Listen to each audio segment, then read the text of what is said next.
bokongnya. Oke, pinter. Yuk. Udah. Ya, kemudian kita mau nanti takutnya ketubannya belum pecah, kita mau melakukan amniotomi. Ini kan tadi udah cuci tangan ya, udah bersih. Ini sebaiknya kita dekatkan alat setengah pohon. Ya, kemudian kita nggak perlu lagi pakai pulpa hygiene ya, tapi kalau misalnya kita lihat kalau kotor kita mau pulpa hygiene boleh kita buka-buka di pulpa hygiene lagi gitu ya. Kita pasang sarung tangan, kemudian kita lakukan pemeriksaan dalam ya. Kita masukkan, kita beritahukan dulu kepada ibu, Bu, saya akan melakukan pemeriksaan dalam untuk mengetahui pembukaan ibu sudah lengkap atau belum ya. Nanti ibu relax aja, tahan napas ya Bu ya, tarik napas ya. Ya Bu, ya saya masukin ya Bu ya, dua tangan ya. Kita masukin dulu satu. Kita melakukan pemeriksaan dalam. Masukin satu, masukin dua. Ini tangan difundus. Ini untuk memfiksasi gitu ya, dan mengecek kontraksi juga. Kita lakukan biasanya kan masuk satu ya, kita masuk dulu satu dua, kemudian kita diginiin kan, mau tahu pembukaan ini kan misalnya posio ya kan, kita misalnya gini masuk sampai benar-benar ada batas, jadi gini sampai benar-benar saya batas ini ke bawah, jadi 10, makanya kalian harus ukur karena kan maksimal itu kan 10 pembukaan itu diukur, kalian segini berapa senti gitu ya, karena biasanya di PD suka berbeda gitu ya. Jadi kita lakukan pemeriksaan dalam, kemudian kita cek yang pertama adalah porsio mulut rahimnya, kita raba porsionya teraba atau tidak. Biasanya kalau pembukaan lengkap tidak teraba, porsio tidak teraba, kemudian pembukaan langsung setelah porsio pembukaannya 10, kemudian langsung ke selaput ketuban ya, ketubannya positif, tidak ada bagian yang menunggu ya, presentasi kepala, kemudian posisinya ubun-ubun kecil kanan depan, misalnya ini tadi muka ya, kanan depan udah, karena ketubannya belum pecah ya, kemudian pembukaan sudah lengkap, maka kita lakukan amniotomi ya. Ini bahwa lakukan amniotomi ini kan di dalam ya. Ketika kita bawa alat, ini jangan keluar. Udah pede, diam aja di sini. Ini yang tangan ini. Ya, kita masukin. Ini kan di dalam muka ya. Ketika kita masukin, ini apa gini? Masukin, ya. Mesur. Kalau udah pas di selaput, kita balikin. Ya. Jadi ini masukin, mesur. Setelah itu dibalikin, kita ke fundus, cek ada kontraksi atau tidak. Jika ada kontraksi, tunggu sampai kontraksi selesai. Kenapa tidak boleh dipecahkan pada saat ada kontraksi? Kenapa? Takut kena kepala. Selain itu, karena ada dorongan kuat kan kalau kontraksi ya. Ketika kita melakukan pemicahan kan harapannya adalah kepala yang turun, ini bagian lain turun, bukan plasenta, sorry, tali pusat, sehingga nanti tali pusat keluar kan susah, tangan, kaki atau bagian-bagian kecil lain gitu ya. Itu jadi kita tunggu, kalau ada kontraksi tunggu dulu sampai mereda. Setelah kontraksi mereda ya, makanya kenapa kita difundus. Kalau misalnya diseremut kita tidak teraba, boleh kita cari fundusnya mana ya. Itu tidak ada, kita pecahkan ya, tidak ada kita pecahkan truk, atau boleh gini juga truk, boleh. Udah kerabat cairan keluar atau ketubannya robek ya, maka ini kan gini ya, gini tuh kan jadi gini ya. Nah kita pindah tangan kiri, kemudian ini dibalikin, Diputar lagi bawa lagi ya. Jadi ini udah dipecahin, kita tangan kiri pindah, puterin klemnya, keluarin. Ini ke fundus lagi. Kemudian ini dilebarkan selaputnya. Ya, lebarkan sambil memastikan bahwa hanya bagian kepala yang turun. Tidak ada bagian-bagian janin yang bisa turun. Ya, ini sambil dicek. Dicek apakah janin, biasanya kalau ketubannya sudah dipecahkan dia akan turun ya. Setelah beres kemudian kita beresin. Bu, angkat ya.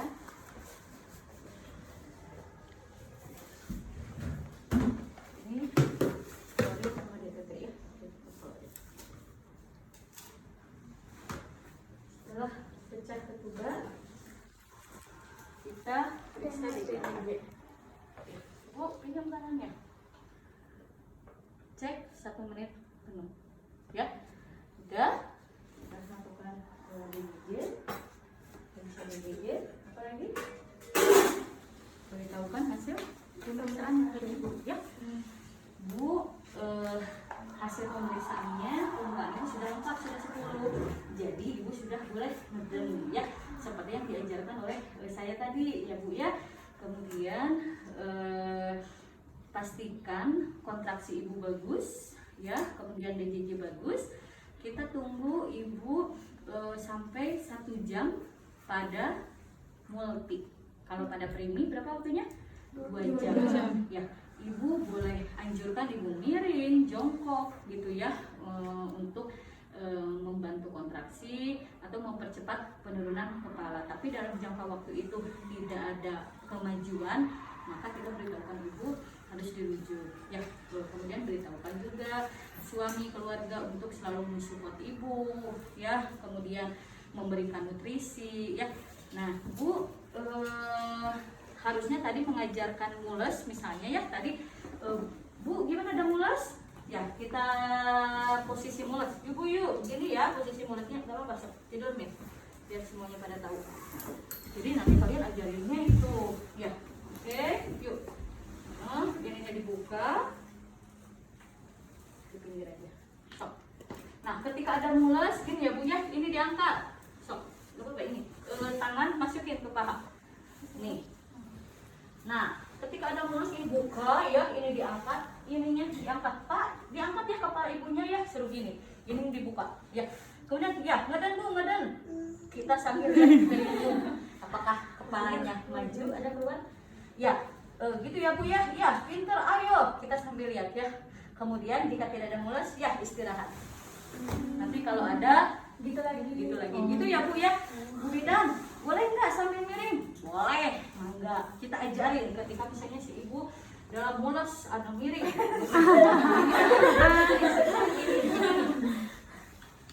Nah, ininya ditarik. Jadi kan benar-benar ngebuka, ditarik. Ya, ditarik ke dada. Nah, begitu. Ya, tidak ada mules. Oke, ya. Kemudian setelah kepala muncul di diameter 5-6, pokoknya beritahukan ibu sudah boleh ngeden. Kalau ada mules bagus justru ya. Kita ketika kepala sudah berada di diameter 5-6 ya. Kemudian apa yang dilakukan? Pasang sampingnya gitu, sepertiga, kayak seperti itu kan. Harusnya tadi handuknya di awal ya. Iya, sama. Pas pasang, siap alat, siapkan diri. Gak apa-apa. Nanti di awal, ini pas di awal ya, pas ada Doran Technus Peridol Pulpa. Ya, kemudian pasang handuk di atas perut ibu. Pasang kain 1/3 di bawah bohong. Kain 1/3 teh dilipat kayak segitiga. Nah, yuk angkat Bu, sip. Ya. Kemudian buka, selesai. Oke. Ibu, ih pinter ya. Sok ngeden lagi Bu, ngeden. Ya, pinter. Ya. Belum ya Bu ya? Nah, ketika si kepala bayi, ibunya suruh ngeden aja ya. Nah, kita lakukan stenum ya. Jadi tangan kanan kita bawah, nah di bawah perineum. Nah, tangan kiri kita menahan subocciput ya, supaya tidak terlalu fleksi nanti ini robek gitu ya. Oke. Ya, pintar. Ini mah emang ininya ya. Nah, ketika misalnya susah gitu ya, masuk lagi, ngeden masuk lagi, maka kita lakukan episiotomi. Indikasi episiotomi apa? Kepala. Perineumnya pucat, kaku, pendek, gitu kan? Kemudian terjadi gobat janin, DJJ-nya lebih dari 160 atau kurang dari 100 ya. Ibu akan ajarkan sekalian aja episiotomi ya. Episiotomi kita siapkan misalnya ada spek, kalau misalnya ada asisten, minta tolong asisten masukin lidocaine gitu ya. Ya, nah ya kita lakukan anestesi dulu ya. Jadi ingat, lakukan episiotomi itu daerah perineum. Perineum itu adalah daerah antara lubang vagina dengan anus, daerah sini. Jangan sampai nanti kalian di sini, tapi di bawah ini perineum. Ya, kalian lakukan episiotomi ada berapa cara? Medial, lateral, dan mediolateral, miring. Ya, kita akan lakukan secara mediolateral. Mau di sebelah kanan atau sebelah kiri boleh, terserah. Ya, ini kan udah masuk ya. Kita pastikan dulu ini harus melindungi kepala bayi, ya. Ya, kemudian kita aspirasi, tidak ada darah, kita tarik jarum sambil masukin lidocaine. Iya, jadi ini kan masuk, ya. Kemudian kita aspirasi, tidak ada, kita cabut jarum sambil masukin obat. Oh iya. Ya, sampai habis boleh atau secukupnya juga boleh ya. Cuma sedikit. Tunggu 1 sampai 2 menit, ya, atau sampai perineum kelihatan pucat ya. Maka kita langsung lakukan gunting. Truk, ya. Truk. Ya, jangan terlalu panjang. Mending digunting, kalau sekarang dari itu nanti kena anus. Kalau mediolateral lebih aman. Di sini kan ini takutnya nanti dia meluas ke anus, jadi sebaiknya amannya mediolateral. Jadi di sini atau daerah sini. Ya, jadi langsung aja truk, jangan truk. Ini ya masuk truk. Nah, Langsung sekali. ya. Setelah itu kemudian kita dep ya, darahnya sampai nanti tidak terlalu banyak. Oke, karena jalan lahirnya sudah luas, agak memudahkan si bayi untuk lahir. Oke, ayo ngeden Bu. Ih, pinter. Oke, ini teh. Nah, ya, pinter. Ayo Bu, ayo sedikit lagi ya. Pinter. Ayo. Nyangkut. Ya, pu. Kalau kepala sudah keluar ya, pu. Udah, kita cek lilitan tali pusat, tidak ada. Kemudian tunggu putaran paksi luar, puterin. Nah, kepalanya, gitu ya. Tangan secara biparietal, tangan kanan di atas. Kita ke bawah, kita ke atas. Sangga itu di pundak, bukan di leher. Ya, pundak, sehingga nanti kepala gini ke tangan. Kalau di leher menyakit. Ya, jadi di bahu gini, ya. Kemudian kita susur sampai ke mata kaki. Iya, coba.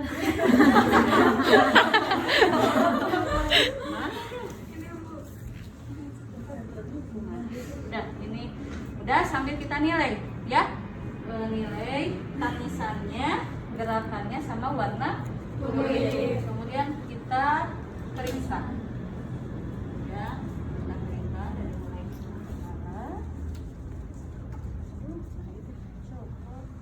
ya. Kemudian setelah kering maka kita ganti anduknya pakai perban. Ya, buka.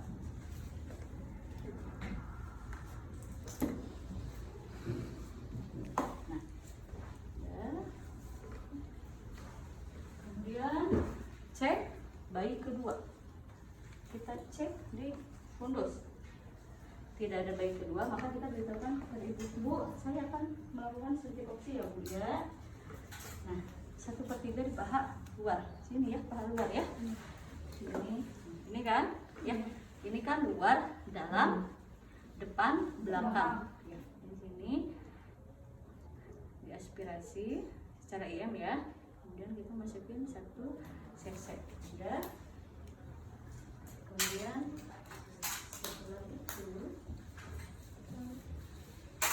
kita lakukan klem.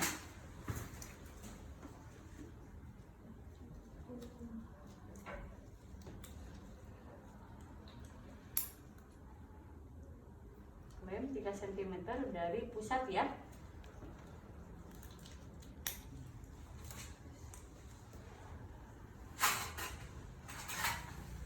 Ini kita urut.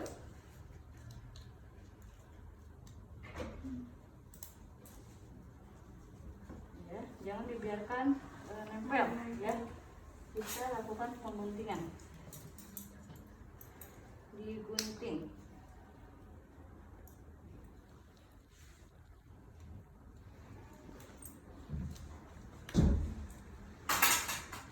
Kita lakukan peningkatan dari pusat. Misalnya kalau seperti 12.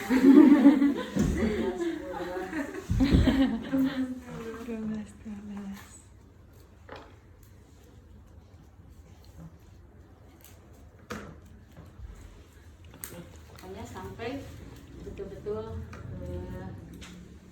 dekat gitu ya. Kalau boleh pakai klem dari pusat boleh, sekarang makan ada ya. Kalau ini kepanjangan. Oke, kemudian sambil nunggu ini plasenta lepas, kita lakukan IMD. Bu, ini bayinya diberi ASI segera ya Bu ya. Nah, ini nanti bayinya akan belajar mencukupi ke ibu atau disebut IMD gitu ya. Kita tempelkan di dada ibu ya. Sekalian teh suka lupa ya, jadi IMD teh gini, kain to skin, harusnya kan skin to skin ya, dibuka ini, dibuka ya, jadi ini kita gitu ya, jadi tidak ada yang terhalang. Bu, didekat yuk bayinya Bu. Nah, ibunya suruh mendekat bayinya, biarkan aja bayi selama 1 jam di dada ibu ya, sambil ibu memantau bayinya. Kemudian kita berikan ya, kemudian kita lakukan manajemen aktif kepala tidur. Udah ya suntik oksi, sekarang kita lakukan PTT. Pindahkan klem 5 sampai 10 cm depan vulva. Kemudian kita lakukan dorsokranial. Kita lakukan PTT pada saat ada kontrasi ya. Kan gitu ya. Tanda-tanda plasenta sudah lepas adalah yang pertama adanya semburan darah secara tiba-tiba, tali pusat yang pertama panjang, ketika kita tegangkan ini jadi nambah panjang gitu ya.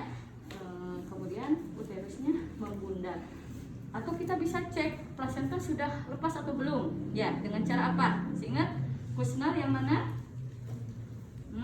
Kita tarik ya, kemudian ada tarikan, kemudian ada yang secara diketuk-ketuk ya itu. Terus ada apa lagi? Cara apa? Dorsokranial. Ketika kita dorsokranial ini ketarik, berarti plasenta belum lahir ya, belum lepas, sorry. Kemudian setelah ada tanda-tanda pelepasan plasenta, maka boleh kita keluarkan plasenta, tarik ya. Tariknya bukan ke arah atas bawah, tapi kita tarik aja, tarik ya. Ininya dorsokranial tetap. Nah, sudah panjang, pindahkan ya. Kemudian sambil si ibu suruh ngedan juga ya. Nanti kalian kalau ujian jangan pilih phantom yang ini, nanti kalian disangkanya nggak bisa. Bawah ya. Setelah muncul di introitus vagina sebagian plasenta, tarik ke atas, sanggap, puter-puter, kemudian ini selanjutnya kita keluarkan ya. Kemudian masase uterus selama 15 detik. Setelah itu cek plasenta ya. Kita cek bagian Maternal. Materna itu ibu. Ini kan nempel ke ibu. Kita cek bagian materna. Ya. Kita di pinggir, kita kumpulkan kotiledonnya harus lengkap semua, ya. Kemudian kita balikan.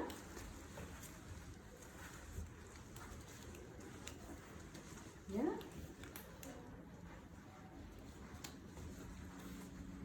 Sama, cek insersi. Ya, tali pusat. Tidak ada yang lepas. Kita cek serabut. Harus diangkat karena kalau gini nggak tahu, gitu ya. Ini harus diangkat. Nggak akan serapuh apa, enggak, pasti ini kuat, ya. Tapi jangan ini. Ya. Jadi udah segini aja. Kita lihat serabutnya ada 2. Kalau robek, kita sambungkan, misalnya tak kayak begini. Ini kan ada robek, kita sambungkan. Oh, ada sambungannya, gitu. Tapi kalau misalnya ini robek, pas begini nggak ada, bolong. Hati-hati, ya. Takutnya ketinggalan di dalam. Udah. Nah. Ya, kemudian setelah itu apa lagi? Baca. Cek Laserasi. laserasi. Kita cek laserasi. Kita buka perineum. Kita buka vagina ibu. Kita cek, dibuka, dilihat ada robekan atau tidak. Setelah itu, setelah cek robekan, cek Pendarahan. ini kita kalau kotor cuci tangan, ya, cuci tangan, dikeluarin, DTP. Kalau misalnya banyak sarung tangan boleh diganti, ya. Kemudian setelah itu cek evaluasi kemungkinan perdarahan, ya. Kita kan sampai saat ini belum ada jumlah yang pasti untuk mengukur perdarahan, tapi kita bisa lihat dengan melihat keadaan ibu, ya. Apakah ibu mengalami tanda-tanda shock? Kita cek nadi ibu, ya. Kemudian kita cek kontraksi, kemudian cek kandung kemih, ya. Kontraksi harus keras. Cek kandung kemih, harus memastikan bahwa kandung kemih tidak penuh, karena kalau penuh akan mengganggu kontraksi. Kontraksi keganggu, perdarahan banyak, ya. Jadi ketika kita memeriksa evaluasi robekan, pastikan bahwa ketika darah yang keluar itu misalnya apakah dari robekan atau dari sisa plasenta. Jadi kita harus betul-betul melakukan pemeriksaan. Tadi kan plasenta sampai evaluasi perdarahan. Kenapa itu darah masih banyak terus? Plasenta lengkap, berarti kita tinggal cek laserasi. Oh, ternyata laserasi tidak ada, tapi ini darah keluar terus. Kita cek kontraksi, takutnya Antonia uteri. Seperti itu, sehingga dari situ kita bisa menyimpulkan tindakan apa yang diberikan. Tapi kalau normal semua ya tidak salah. Udah, kandung kemih kosong, ajarkan ibu massage. Bu, punten, tangannya sini. Nah, ini ada yang keras ya Bu ya. Nah, ini rahim ibu harus seperti ini, bagus ya. Nah, caranya adalah ibu putar-putar aja supaya ini merangsang kontraksi ibunya bagus, gitu ya. Kalau misalnya jangan lupa sambil bayinya dipantau juga, gitu ya.